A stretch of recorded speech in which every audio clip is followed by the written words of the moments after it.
So the second value leakage item was failure to govern. How can we improve the quality of oversight and management of some of these relationships? Skills is an obvious point, and it's one that IACCM spends much time on. Skills improvement, that's my job, to run corporate training programs for people. I'll talk about that a little bit more in a while. Governance is a two-way process. It's not something that we can make a requirement of the contract and then enforce on a supplier. We require you to do governance. That's not what it's about. It's about ensuring that the relationship delivers. So the relationship is the third party in this, if you like, in this relationship.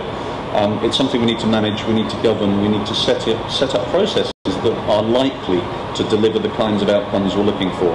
And again, with some of the things we're hearing about big society and some of these new ways of doing things, we need to be designing perhaps processes and governance relationships that haven't been there before. This is kind of groundbreaking area for everybody involved, which is very exciting, isn't it? Yes, it is, as well as a challenge.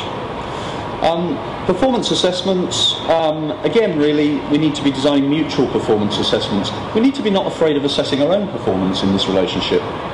Again, it's not a one-sided thing, it's about getting the outcome from the partnership with the supplier. And finally, they're developing the capability to integrate experience and take action. I can't really stress too highly the value of looking across a portfolio of relationships, a portfolio of contracts. We tend, all of us as professionals, to get a little bit tactical. If we're dealing with a bid, if we're dealing with a tender process or a contract or a negotiation, we tend to get very subsumed in that process with the other party. We do need to step back and look across a portfolio of relationships and say, what can we learn? And particularly, to look across a portfolio of relationships with our colleagues and to say, what can we learn from one another? There is a danger of wheel reinvention, and there is a danger of repeating mistakes over and over, which of course none of us on the face of it would think is a very logical thing to do. The third aspect of value leakage, the third main cause really, is having the wrong deal. And this is where we really come to the point about contract management as a professional discipline, albeit that you may not be called a contract manager, you may be doing contract management as part of your role. And improving the quality of the contract, here are some thoughts on that subject, on the strategy for that. So we talked a little bit already about the sources of supply. But we can also think a little bit, perhaps, about the use of competition, when that's appropriate and when it's not. I know we have regulation, I know we have legislative requirements to meet, but I do still regularly see competition being used inappropriately.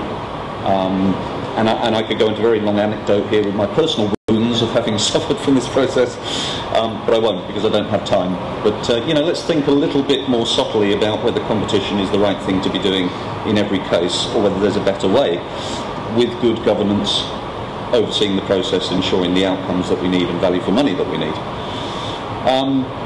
And then we have things like the duration of the deal can be thought about as a strategy. Structure of the deal, structure of the contract, we have duration, we have the pricing model. Again, really, do we have the right deal for the outcome we're trying to have? And then the terms and conditions used, we can be thinking about, are penalties appropriate, are incentives appropriate? Just one quick anecdote, I run a case study as part of our certification program for contract managers. For the more senior people, we do a case study requirement as part of certification. And it's actually a procurement case study, and we ask people what they would do in this real business situation. And the situation we give them, I've got to be careful not to give away the answer here in case anybody wants to do certification, but keeping it high level, the question we ask them is, how would you ensure delivery where delivery time is really critical in this situation, and it's going to cost you a fortune if the supplier is late, and your CEO has said, spend whatever you need, it really doesn't matter in this situation, we need this to be on time. And you'd be amazed how many people come back and say, I would negotiate the price. It's really not the issue in this scenario. The issue in this scenario is getting on-time delivery. And trust me, as someone who's worked on the service provider side, one of the things you can do is incentivize the right behaviours by the supplier. You can think about what really are the levers that will have a big impact with this particular supplier. I don't want to get into bonus culture and stuff, but people are generally fairly motivated to improve their profit margins and to achieve their results. Just trust me that sometimes that has a much bigger impact than a few percentages of liquidated damages. sometimes the ability to improve their business result has a bigger impact than the paying of a few percent of penalty. So we can be a little bit more creative around some of those things, risk allocation, and we talked about the governance model as well. So what behaviours are we trying to encourage and discourage, and what kind of culture are we trying to agenda in the relationship with the supplier? So just quickly, what's contracting all about? Well, encapsulating a deal, what did we agree in a contract? Broadly speaking, we can think of the contract as having 4 elements, as shown here. The scope and goals of the contract.